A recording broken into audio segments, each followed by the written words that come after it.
Hey everyone, I just wanted to make a quick little video about Unreal Engine can have an issue with crashing, and I wanted to give you a link in this video to go to this very helpful list of fixes, and this certainly helped my issue. And I think, so I went through every one of them.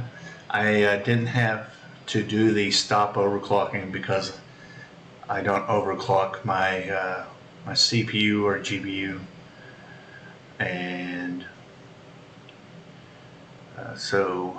and I didn't have to do 8 or 7, so I did the 5 out of the first 6. So I just wanted to get this link out there for everybody, and it will be in the description of this video. And so if you come across that problem with Unreal Engine crashing, this is the best way to go about solving that problem.